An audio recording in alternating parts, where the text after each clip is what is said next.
क्षमता को बढ़ाना, उनको और शार्पन करना, साथ ही साथ नए कार्यक्रमों को चालू करना और पूरी एक तारतम्य और एक होलिस्टिक नजरिए में और उस होलिस्टिक तरीके से उनको वीव करना, यही डिजिटल इंडिया का एक प्रकार से परिकल्पना है। तो ये पहला जो कार्यक्रम है जिसमें डिजिटल रिसोर्सेज एज सर्विस जो लोगों को दी जाए। इसका दूसरा जो महत्वपूर्ण मुद्दा है वो है मैसिव डिजिटाइजेशन। पूरी अर्थव्यवस्था का डिजिटाइजेशन, एक प्रकार से अर्थव्यवस्था या बाकी जितनी भी प्रक्रियाएं हैं उनका डिजिटाइजेशन एक बहुत महत्वपूर्ण अंग है।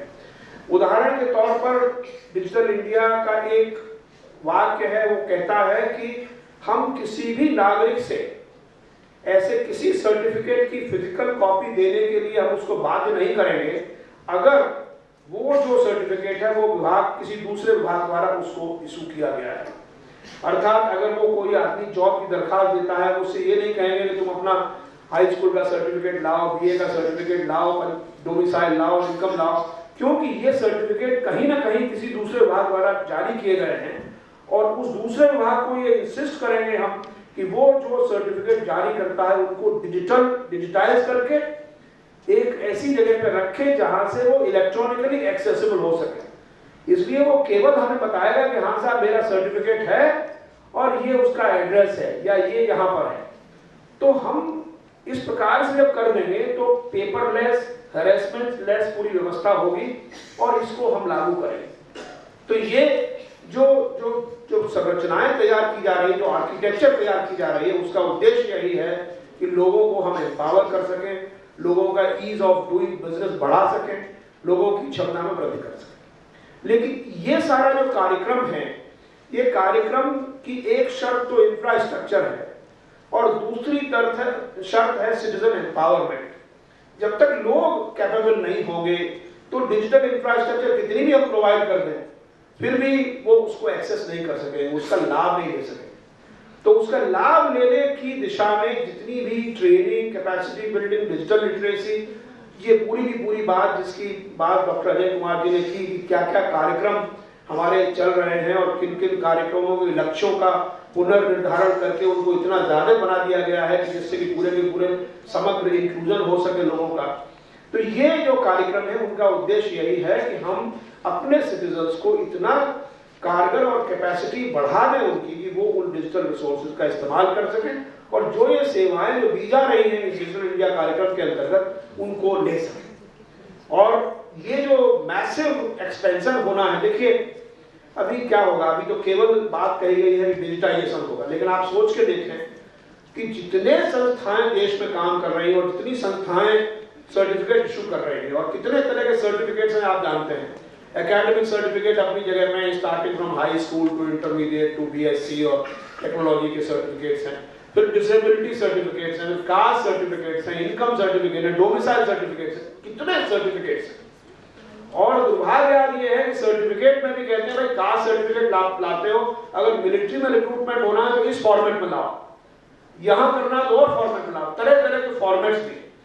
तो ये जो बिजनेस प्रोसेस इंजीनियरिंग जो इसका एक हिस्सा है उसका काम है कि स्टैंडर्डाइज करें, सारे के सारे फॉर्मेट्स को स्टैंडर्डाइज करें। और अगर फॉर्मेट स्टैंडर्डाइज ना हो तो कोई बात नहीं, अगर वो डिजिटल फॉर्म में रहेंगे तो वहीं से उसकी जो इंफॉर्मेशन है उसको रियल टाइम में उस इंफॉर्मेशन को रीफॉर्मेट करके जिस तरह से चाहिए उस तरह से उसको परोसा जा सकता है। तो ये संभव है और टेक्नोलॉजी का भरपूर इस्तेमाल इसमें होना है, लेकिन साथ साथ टेक्नोलॉजी के इस्तेमाल के डिजिटाइजेशन की बहुत बड़ी एक बाढ़ आएगी जिसमें कि सारी चीजों को हमें डिजिटल बनाना होगा। तो डिजिटल बनाने के बाद तभी चीजें डिजिटली एक्सेसिबल होंगी। और ये निर्विवाद है कि डिजिटल जितने भी ट्रांजेक्शन्स होते हैं वो ट्रांजेक्शन्स कॉस्ट इफेक्टिव होते हैं, वो ट्रांजेक्शन्स ट्रांसपेरेंट होते हैं, वो ट्रांजेक्शन्स ट्रेसेबल होते हैं और सबसे बड़ी बात है वो ट्रांजेक्शन एनवायरनमेंट फ्रेंडली होते हैं क्योंकि उनमें कागज नहीं लगता है। तो ये जो हमें करना है इससे बहुत एफिशिएंसी बढ़ेगी। एक और उद्देश्य है कि हमारा किसी तरह से जो कैश ट्रांजेक्शन्स है, फाइनेंशियल इंक्लूजन भी डिजिटल इंडिया का ही एक बहुत बड़ा कंपोनेंट है और उस कंपोनेंट में है कि कैशलेस ट्रांजैक्शंस को बढ़ावा दिया जाए, अर्थात मोबाइल डिवाइसेस के माध्यम से ट्रांजैक्शंस किए जाएं जिससे कि अगर मैं किसी ग्रोसरी स्टोर से सामान खरीदने जाता हूं तो मैं उसको कैश के बजाय अपने अकाउंट से डायरेक्ट मनी ट्रांसफर कर दूं। तो इस प्रकार की व्यवस्था की जा रही है। तो एक मैसिव ट्रांसफॉर्मेशन इस देश में होने जा रहा है और इस मैसिव ट्रांसफॉर्मेशन की जो नीड है वो नीड है ट्रेनिंग, कैपेसिटी बिल्डिंग, लोगों की क्षमता में वृद्धि। और ये मैं जानता हूं कि इस देश में इतनी क्षमता है कि हमारे यहाँ मोबाइल फोन लगे तो लोगों ने समझा कि मोबाइल फोन में तो बड़ा लंबा चौड़ा नंबर लगाना और ये सब करना होता है, लेकिन देखिए आप बिल्कुल इलिटरेट आदमी भी मोबाइल फोन का किस तरह से इस्तेमाल करता है। तो ये टेक्नोलॉजी अगर आप उनको दे दीजिए, लोगों में इतनी प्रबुद्धता है, लोगों में इतनी कॉमन इंट्यूशन है, सेंस है कि वो लोग उसको इस्तेमाल करने लगे।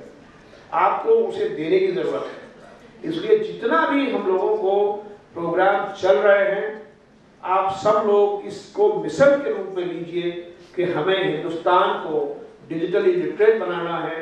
हमें जो आईटी और आईपीएस सर्विसेज हैं जिसमें ये लोगों को टेक्नोलॉजी की जो आईटी सिस्टम से उनकी जरूरत है उसको भी एक्सपेंड करना है। क्योंकि आप ये जान लीजिए कि दुनिया भी ये ठीक है कि आईटीएस सर्विस हमारे अच्छा कर रहा है, बीपीओ सेक्टर बहुत अच्छा कर रहा है, लेकिन आज फिर एक नया क्रांति आने वाली है क्योंकि बीपीओ फिलहाल हम लोग विदेशों के लिए सर्व कर रहे हैं। अब हमारा हिंदुस्तान में भी ये सर्व होने लगा तो हमारे हिंदुस्तान की अपनी नीड होगी ट्रेन मैन पावर की, ट्रेन बीपीओ संचालकों की, तो उसके लिए भी हमें तैयार करना है। जब तक सारी चीजों को एक साथ हम कन्वर्ट नहीं कराएंगे किसी पॉइंट ऑफ टाइम पे, तब तक हम लोग जो डिजिटल इंडिया का एक कॉम्प्रिहेंसिव सपना है उस सपने में कहीं ना कहीं कोई कमी रह जाएगी और वो कमी हमें रहने नहीं देनी है।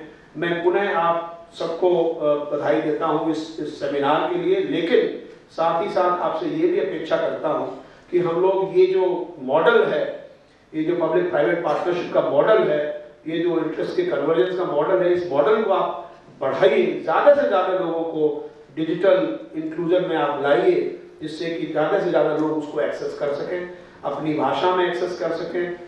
और एक बार जहां नेट का प्रचार प्रसार होगा NOFN के माध्यम से, वहां निश्चित रूप से एक बहुत बड़ा दरवाजा खुलेगा लोगों के सामने और लोग इस दरवाजे को खुलने के बाद लोग इस जो ये पावर रिलीज होगी कनेक्टिविटी के माध्यम से उस पावर को पूरी तरह इस्तेमाल करेंगे और इससे हमारे देश का विकास होगा।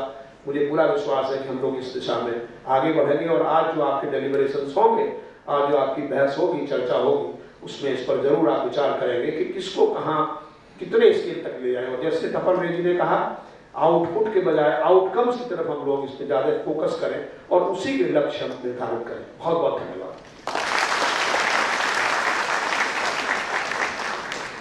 धन्यवाद sir. Digitalization and its accessibility and capacity building. Thank you very much for enlightening and inspiring us on these and many more aspects. एक स्कूल में पढ़ी हुई कविता याद आती है जो आज तक प्रेरित करती है, लहरों से डरकर नौका पार नहीं होती। क्या मैं आपसे खासतौर से जो पीछे बैठे हैं उनसे आग्रह कर सकती हूँ कि इसको पूरा करने वाला कोई है? इसकी आगे की पंक्तियां, हाँ जी बोलिए। Round of applause please. लहरों से डरकर नौका पार नहीं होती, कोशिश करने वालों की कभी हार नहीं होती। Thank you very much. बहुत सिंपलिस्टिक तरीके से लिखी गई कविता है लेकिन बहुत पावरफुल मैसेज है। और आज हमारे बीच कुछ ऐसे लोग हैं जिन्होंने हार नहीं मानी और इनकी कोशिश को बढ़ावा देने के लिए may I request the Honorable Minister and the dignitaries to kindly do the honor of presenting the awards.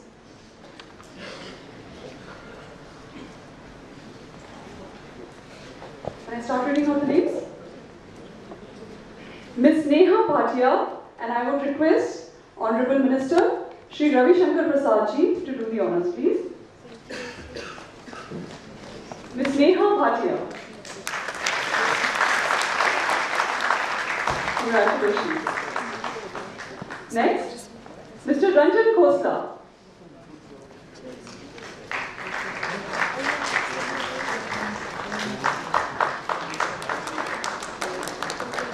Thank you very much, Minister Sir. May I request the Secretary, Shri R.S. Sharma ji, to do the honors, please. Mr. Ranjan Sharma. Mr. Shah Ranjan Deepak, I'm sorry. Mr. Shah Ranjan Deepak.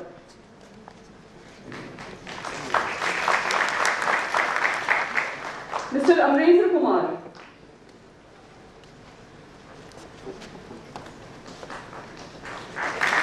Kumari Ankita Singh. Thank you, sir.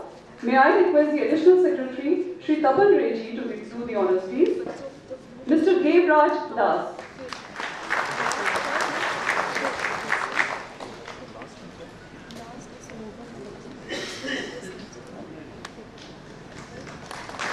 Mr. Anand Kishore.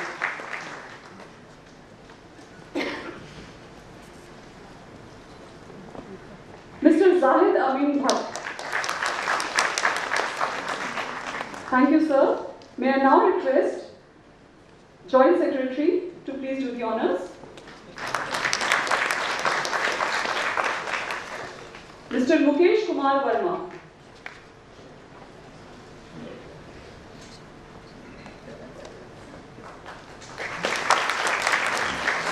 Ms. Deepika Sharma. Thank you, sir. May I request the Honorable Minister to do the honors, please. Mr. Mohit Agarwal. Ms. Taha Mukhtar.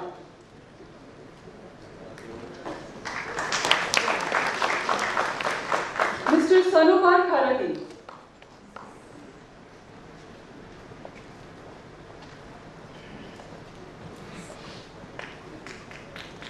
Ms. Taha Mukhtar.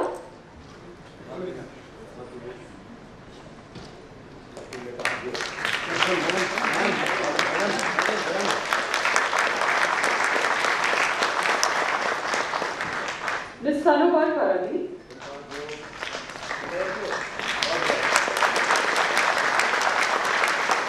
Congratulations.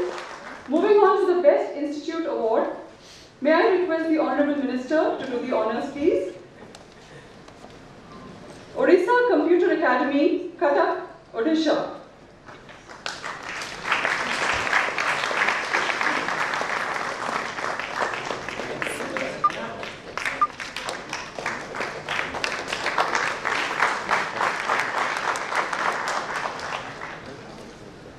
UPTech Computer Consultancy Limited, Lucknow, Uttar Pradesh.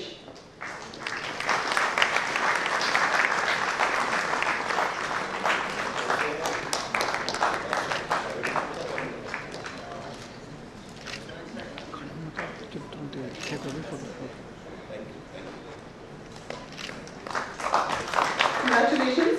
Amongst the vast network of NIDIT accredited institutes, it's a matter of great privilege for us to announce that a few institutes have shown outstanding performance with the students faring brilliantly in NIDIT examination.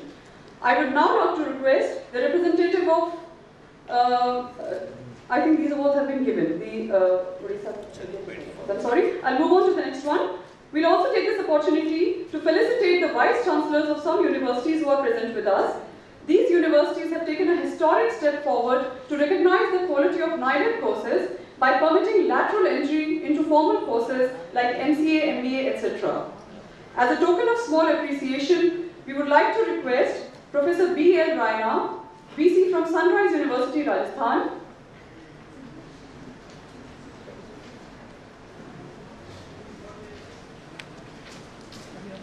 He is not there at the moment. Professor Vijaykanth Verma, Vice Chancellor AISECT University, Raisen, Madhya Pradesh.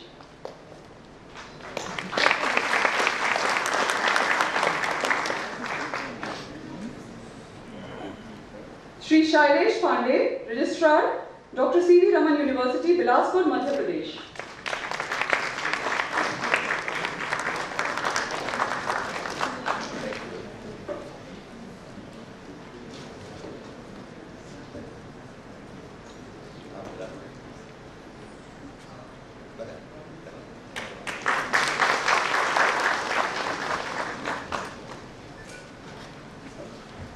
The recent devastating flood in Jammu and Kashmir has jolted us from within, and at NIDIT, it has been our endeavour to stand united with reaffirmed faith in the face of such natural disaster. We have decided to express our solidarity with our brothers and sisters of Jammu and Kashmir. As a small gesture, the NIDIT family has decided to donate a day's salary to the Prime Minister's Relief Fund.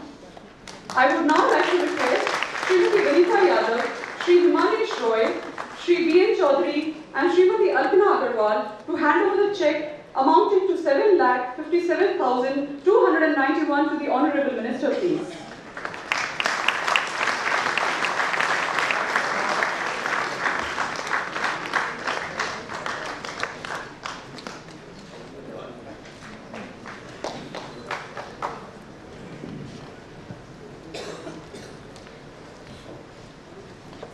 अब जो मैं कहने जा रही हूँ उसे कहते हैं सूरज को रोशनी दिखाना, और मेरे हाथ में केवल एक मिट्टी का दिए की लौ है। I would like to welcome our Honourable Minister Shri Ravi Shankar Prasad ji, who is the Minister for Communication and IT and Law and Justice and Chairman Governing Council, NILET. Please, sir.